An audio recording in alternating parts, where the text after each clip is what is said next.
tarde para você. Está começando ao vivaço o programa Hora do Esporte aqui na tela da TV Câmara de São José dos Campos. Estamos chegando nesta quarta-feira até às 3 da tarde, trazendo as principais informações do esporte aqui da nossa cidade. Aqui comigo ele, jornalista, repórter esportivo e noveleiro, o nosso querido Paulo Ricardo. Tudo bem, Paulito? Boa tarde. Tudo bem, meu circense Vieira Júnior. Sem dúvida nenhuma, adoro uma novelinha, não vou mentir, mas gosto de esporte também. Muito bem, o Paulito assistindo Direito de Nascer, que beleza. E aqui com a gente também a nossa intérprete de Libras, a Tamires Caetano. Tudo bem, Tamires? Boa tarde, seja bem-vinda aqui ao nosso Hora do Esporte. Tamires está ansiosa por notícias do vôlei, mas calma, em breve a gente vai trazer mais notícias do vôlei. A Tamires Caetano, que sempre leva informação para a comunidade surda que acompanha o nosso Hora do Esporte, tá certo? E olha só, a gente começa falando sobre a coletiva de imprensa do diretor executivo da SAF do São José Esporte Clube, o Bruno Casarini. A entrevista foi ontem, nessa coletiva. O dirigente respondeu por mais de 35 minutos aos questionamentos dos jornalistas que estiveram presentes no estádio Martins Pereira, abordando sobre vários assuntos. E a gente separou 8 pontos importantes dessa entrevista, divididas em duas partes para você. A primeira, e com essas respostas, essas falas do Bruno Casarini, você acompanha agora. Solta aí, Matheus! Brasileiro da Série D. O resultado do segundo semestre deixou bem a desejar agora, né? Desse segundo semestre não, né? Da Série D, no caso. Nós tínhamos uma expectativa maior pelo investimento que foi feito. Sabíamos que era uma chave muito difícil, né? O pessoal chamava a chave da morte, mas nós tínhamos capacidade de ter feito melhor. Então, acho que esse a maior lição vai ser avaliar melhor. E são vários fatores que aconteceram. Perfil de atleta, perfil de comissão técnica, ambiente de atletas. Então eu vejo que nisso a gente pode melhorar bastante ainda, sabe? E também desenvolver melhor a estrutura. Eu acredito que ela nunca vai estar 100% pronta. Sérgio Guedes para 2025? Temos algumas conversas marcadas com o Sérgio, um grande profissional, mas ao mesmo tempo a gente sabe que o próximo campeonato ficou distante para nós, né? Então existe essa janela do mercado que a gente precisa ainda, acho que primeiro discutir algumas coisas aqui no próprio clube e depois também ter uma conversa mais definitiva sobre o que também o Sérgio pensa para o futuro dele como profissional, assim como nós aqui também no clube. Mas é um profissional gabaritado, um profissional que se dedicou muito aqui no clube. Nós gostamos muito de trabalhar com ele. Gerente de futebol. Existem vários modelos, né? Em vários clubes, com gerente, sem gerente, com diretor. Eu acho que nós sempre tivemos gerentes. Né? Pode-se questionar a qualidade ou a capacidade, se deu certo ou se deu errado, mas nós sempre tivemos. Agora na fase final que não, mas também acho que ali não ter um gerente naquele momento, no final agora, não teve um papel determinante para a não classificação do time. Acho que é importante essa figura, mas é mais importante o trabalho as atividades que são feitas por esse papel, que é a seleção dos atletas, que é independente se é o gerente ou não, porque tem um gerente também que não está dentro de um organograma, de uma estrutura que seja colaborativa, principalmente com uma comissão técnica e harmoniosa. Eu acho que você pode ter mais problema do que vantagem. Toninho Cecílio no São José? Toninho Cecílio é um amigo nosso do futebol, a gente conversa várias vezes, mas nunca teve uma conversa com ele, até porque ele sempre trabalhou também em clubes aí de outras divisões, né? Acho que até estava no Guarani recentemente. É um parceiro que nós sempre consultamos, conversamos sobre futebol, sobre atletas, sobre pessoas, sobre negócios, mas não existe nenhuma conversa com ele nesse momento para assumir qualquer cargo aqui no São José.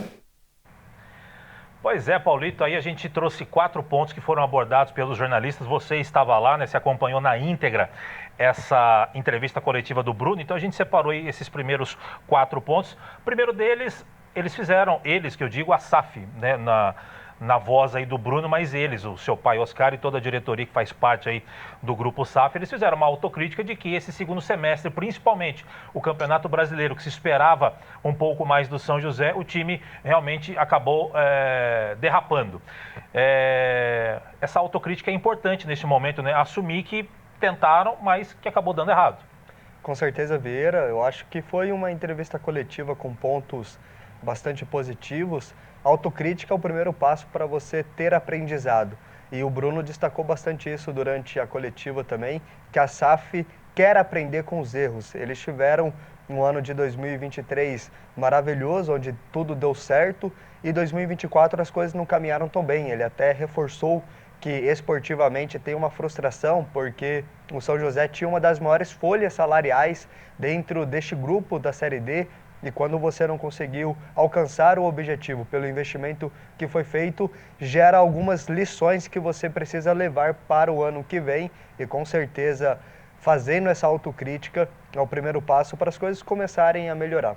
Pois é, ele também a gente abordou aí sobre a questão do Sérgio Guedes. Sérgio Guedes, que a gente já vem falando aqui na Hora do Esporte, e a gente respeita qualquer opinião contrária. A nossa opinião, pelo menos a minha, acho que a sua também, é de que Sérgio Guedes merece ter uma continuidade, desde que ele queira, e obviamente o São José queira, mas de um modo geral, a gente gostaria de ver o Sérgio Guedes tendo a oportunidade desde o início de uma temporada, né? Que é o que aconteceria agora caso ele permaneça. Bruno já salientou que tem conversas marcadas com o Sérgio Guedes para provavelmente avaliar o que passou e quem sabe já alinhavar bem aí a permanência dele no São José. Vera, o nosso fã do esporte que acompanha aqui o Hora, sabe que na entrevista que a gente trouxe do Sérgio Guedes, ele apontou algumas questões importantes, como por exemplo, melhorar o ambiente, você escolher os profissionais que vão caminhar do seu lado. E o Bruno, ele trouxe uma linha de raciocínio muito parecida com o que o Sérgio Guedes também pensa de futebol. Não sei até se eles já não tiveram essa conversa, mas com certeza essas próximas semanas vão ser extremamente decisivas para poder definir o futuro do São José. E tendo um profissional gabaritado como o Sérgio Guedes, acredito que é um caminho importante para você fazer uma 2 competitivo. E você que acompanhou a coletiva na íntegra, né, Paulito? O Bruno, entre aspas, deixou escapar ali meio que, não vou dizer um acordo, mas que realmente o pensamento de ambos, tanto do Sérgio, em cima daquilo que ele falou aqui pra gente, e o que o próprio Bruno estava dizendo ali, praticamente eles estão...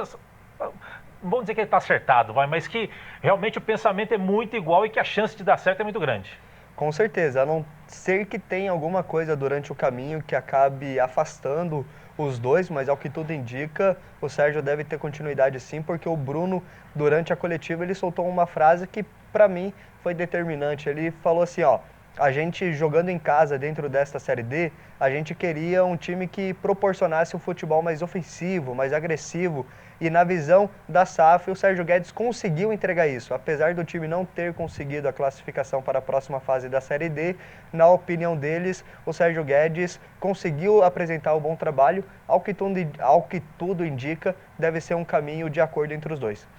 E o outro ponto que a gente abordou foi a questão do gerente de futebol. A gente cobrou aqui a presença de um gerente de futebol, principalmente depois da saída do Ricardo Costa, onde o seu irmão Edmar Costa tinha essa função. É uma função questionável mediante ser irmão do Ricardo, né? O gerente de futebol, que é o elo de ligação da diretoria com os jogadores e comissão técnica e vice-versa, ser o irmão do treinador, realmente fica meio complicado. E aí, com a demissão do Ricardo, um gerente acabou não vindo. Tinha uma outra pessoa lá, que eu realmente desconheço. Como é que é o nome do rapaz que estava lá?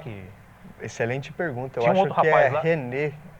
Enfim. Mas não tem experiência também. Né? Pois é, então. E a gente cobrou.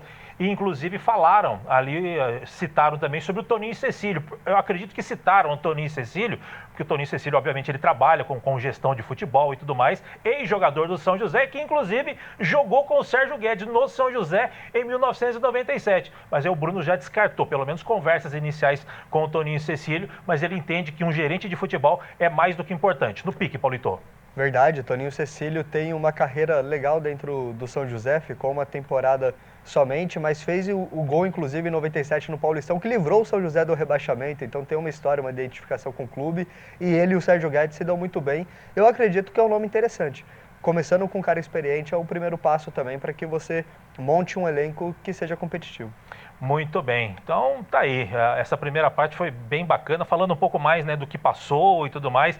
A gente separou agora no segundo bloco para você, a gente vai para um rápido intervalo antes, mas no segundo bloco tem muito mais informação aí do Bruno Casarini falando de futuro e tem outras coisas, muitos pontos interessantes abordados na coletiva com o Bruno Casarini. A gente vai para o primeiro intervalo do dia, não sai daí, já já voltamos.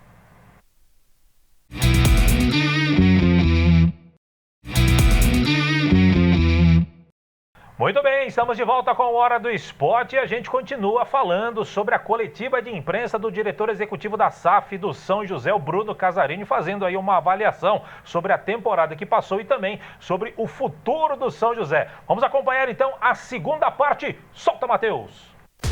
Copa Paulista. Olhando hoje, seria importante estar jogando, né? Estar disputando. Acho que até com o elenco que nós temos, nós conseguiríamos fazer uma boa campanha. Mas naquele momento a decisão ficou bem comprometida. Também nós não tínhamos garantia das datas que o São José iria jogar na Copa Paulista, tanto que não tem nenhum clube, né, da Série D jogando Copa Paulista esse ano. Teve até alguns encontros lá para falar disso. Os clubes que jogaram a Série D e Copa Paulista não encorajaram ninguém a jogar. Falaram que foi muito complicado a questão logística, definição de data, elenco e plantel de jogadores. A gente sabe que a Copa Paulista é muito deficitária, não tem cota de participação. Nós arriscamos, a gente sabe, arriscou porque nós acreditávamos que poderíamos ter feito melhor. Então eu não me arrependo, eu não acho que foi um erro naquele momento não ter disputado a Copa Paulista. Investimentos para 2025. Eu procuro me apegar mais a como o investimento vai ser feito e onde ele vai ser realizado do que o valor agora. Eu acho que valor ele é importante, ajuda, mas ele não garante. A gente já tem muitos exemplos, até na Série A do Campeonato Brasileiro e também na nossa divisão. Os clubes que tinham maiores investimentos na Série A2 não subiram. E na Série D também tem muitos clubes com investimentos bem menores que conseguiram classificar. Então isso daí é importante, mas eu não vejo que é assim a coisa mais relevante. Eu acho que onde você coloca esse investimento, o ambiente que você consegue criar interno, o engajamento da torcida, da cidade, esse ambiente também são coisas muito importantes que a gente não pode descartar. Vai ser avaliado o investimento mais para o final do ano, né? Mas a ideia é ter time competitivo, é ter time para brigar. Eu acho que o São José tem que buscar ser protagonista dos campeonatos. Centro de treinamentos. A ideia é construir uma estrutura robusta, né? Para a equipe profissional, para as categorias de base do clube. Então, a gente já usa um campinho que tem lá, menor. A ideia, acho que a primeira fase foi pensar nos campos. Eu acredito que para esse ano ainda a gente consiga iniciar a pré-temporada lá, pelo menos em um campo. Então, no início vai ser esta estrutura, uma estrutura básica. Mas a ideia é ir crescendo essa estrutura para que a gente possa ser a casa realmente do São José, não só do profissional como da base. Copa São Paulo de Futebol Júnior. Nós decidimos não participar da Copa São Paulo. O principal motivo é que o início da nossa gestão nas categorias de base foi agora, em janeiro desse ano. Então a gente entende que é muito prematuro ainda essa gestão das categorias de base e principalmente de um sub-20, que a gente sabe que é uma categoria aí já que beira o profissional. Então a gente vai um pouquinho mais pé no chão. Acho que esse é o principal motivo. Mas o principal objetivo é a questão de dar um pouco mais de maturidade para essa categoria de base ao longo aí do próximo ano. Paulito, outros pontos importantes abordados aí pelos jornalistas na coletiva com o Bruno Casarini. Primeiro, a Copa Paulista, né? O São José não está disputando a Copa Paulista, não dá para crucificar a SAF do São José. O Bruno explicou bem ali a questão, né? Eles conversaram com clubes que simultaneamente disputavam o Brasileiro da Série D com Copa Paulista. O pessoal desencorajou o São José de fazer e o São José, lá naquele planejamento lá atrás, certo ou errado, era o planejamento que eles tinham de priorizar o Campeonato Brasileiro da Série D, que acabou não dando certo, Então, assim, dentro daquele planejamento anterior, ouvindo outros clubes com mais experiência, eles agiram de forma certa. E como ele bem disse, se a gente pudesse prever o futuro, é óbvio que disputaria para não ficar essa lacuna que agora fica para o São José. Então, acho que aí está bem explicado pelo Bruno, né? Eu costumo brincar que o único que ganhou dinheiro com si foi o Djavan, né? No futebol, infelizmente, não existe isso. O São José tinha como meta fazer uma Série D um pouco mais competitiva. Infelizmente, não deu certo o planejamento. E agora, naturalmente, olhando o contexto, a gente fala, se tivesse uma Copa Paulista, você não precisava, por exemplo, dispensar os jogadores. Um elenco que estava disputando uma Série D na Copa Paulista provavelmente iria sobrar, conseguiria ser competitivo. Mas quando você não tem esse planejamento bem elaborado, né? Falando assim, não, a gente vai colocar os reservas com sub-20 para disputar com a Paulista, vamos deixar a Série D e depois a gente vai avaliando, igual o Santo André tentou fazer ano passado. Sim. Aí fica um pouco mais seguro para você tomar umas decisões. Mas acredito que dentro do contexto não dá para crucificar. Dentro desse balanço que foi feito da temporada, não participar da Copa Paulista não foi uma decisão tão errada assim, porque o São José tinha outros objetivos. Ele falou também, Paulito, sobre investimentos. Obviamente, ele, né, deu uma fugida ali pela tangente, mas falou bem que, obviamente, muito melhor do que saber o valor é saber aonde vai investir. Nesse aspecto, óbvio que ele está certo. Não adianta você ter um caminhão de dinheiro e jogar no bueiro. Você tem que saber onde você está colocando realmente. Fez uma fala política, digamos assim, né, no sentido de que não quis divulgar valores, obviamente, né, mas ele está certo nesse pensamento, não rasgar dinheiro, né, Paulito? Vieira, fizeram uma pergunta para o Bruno na coletiva que era o seguinte: Bruno, neste ano o São José não teve nenhum medalhão.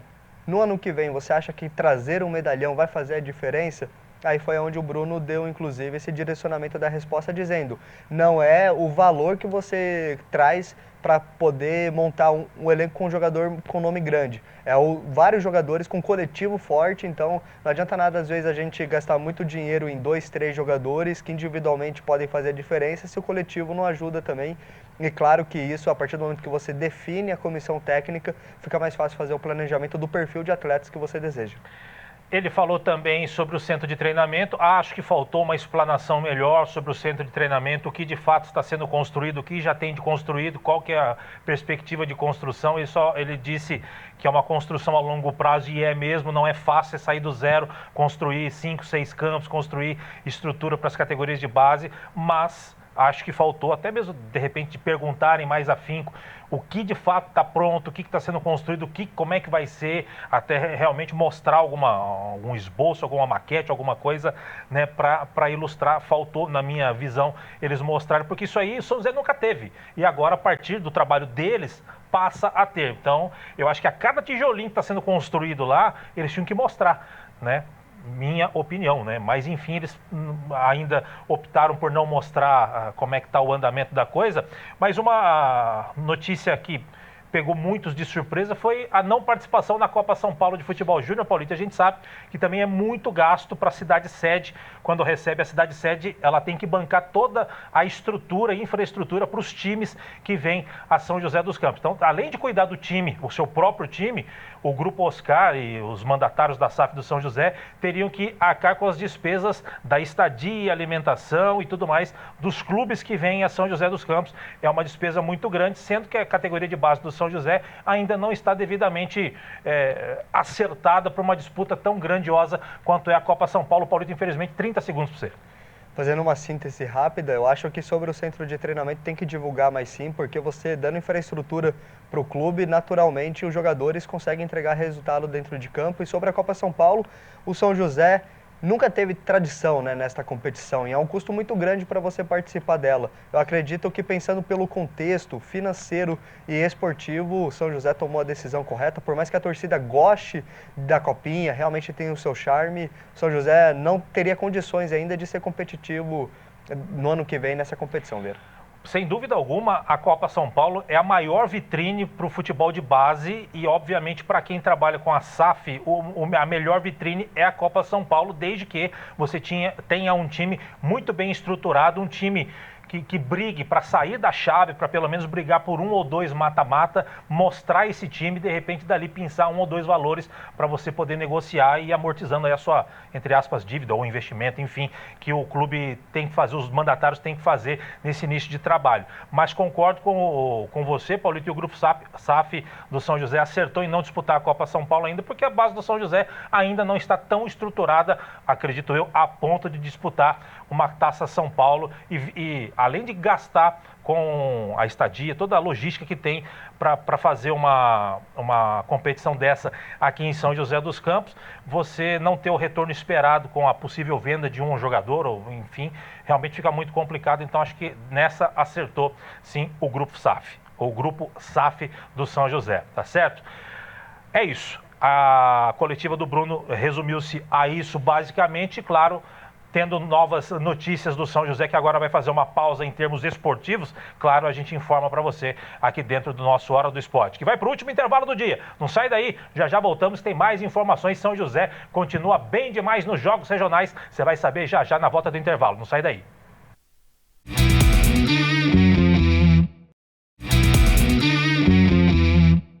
Muito bem, estamos de volta com a Hora do Esporte, agora para falar de Jogos Regionais 2024, que esse ano está sendo disputado lá em São Sebastião. E São José dos Campos continua firme em busca do seu 10º título consecutivo. E depois de 7 dias de disputas, a delegação joseense aumentou a vantagem em relação ao segundo colocado, que é a cidade de Pindamonhangaba. Vamos dar uma olhadinha na classificação geral? Matheus, coloca pra gente, olha só. São José dos Campos segue líder agora com 215 pontos.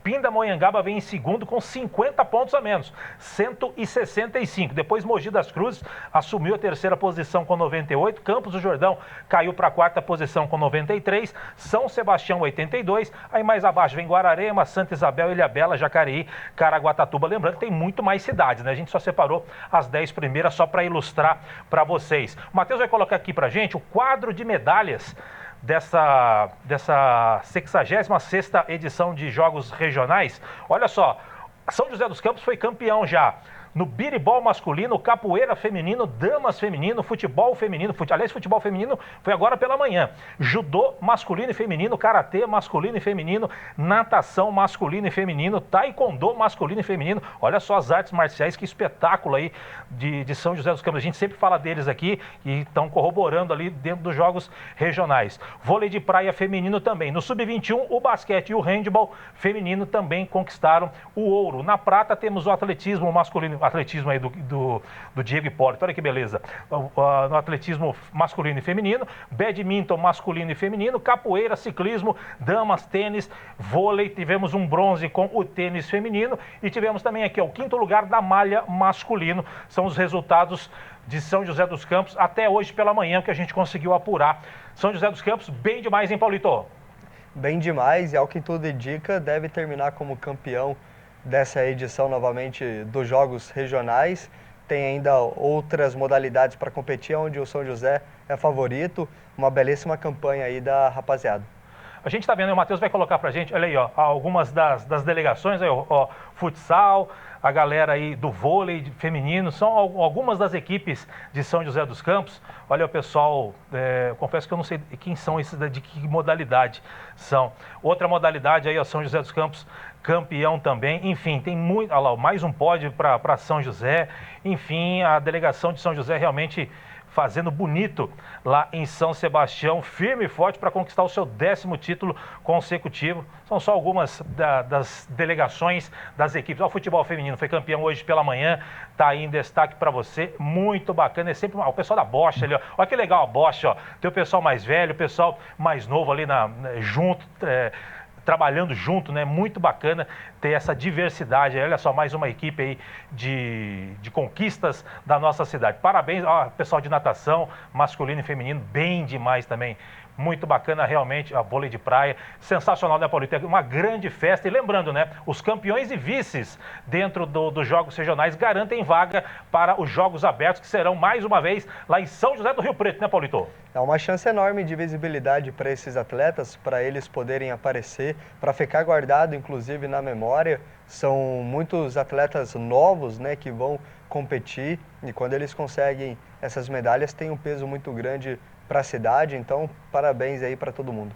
Maravilha, sucesso e claro, sexta-feira a gente atualiza o quadro de medalhas e também o posicionamento geral dentro dos jogos regionais, tá certo? Paulito, para a gente fechar o Hora de hoje falando de basquete, falando da LDB, que é a Liga de Basquete de Desenvolvimento, né? A Liga de Desenvolvimento de Basquete, falar certinho, né? Que é a maior competição de base do basquete brasileiro. Foram definidas as datas da segunda fase da competição que vão acontecer em São Paulo, no ginásio Antônio Prado Júnior, que é o ginásio do Paulistano, né? A Liga Nacional de Basquete ainda não definiu os horários e também a sequência das partidas, mas as datas já estão definidas e serão entre os dias 26 e 31 de agosto. Na primeira fase da competição, o São José terminou na 4ª colocação do Grupo B e avançou para essa segunda fase na busca aí pelo título inédito da competição. São José que tem 3 vices dentro da LDB. 2016 foi vice de Franca, na temporada 2017-18 foi vice do próprio Paulistano e em 2022 vice do Pinheiros. Vamos ver então como é que ficaram divididos os grupos. A gente, só para ilustrar mais uma vez,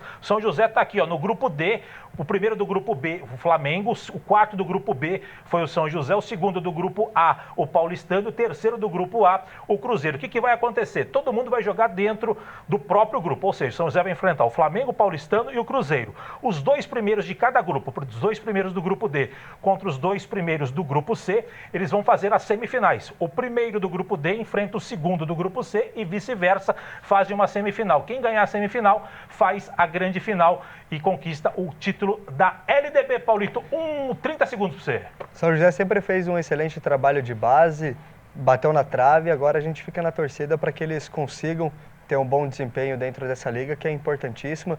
Inclusive o São José vai jogar agora essa fase, né, no ginásio do Paulistano, que é a equipe que o São José, equipe adulta, vai estrear no Paulista. Sabe o que significa?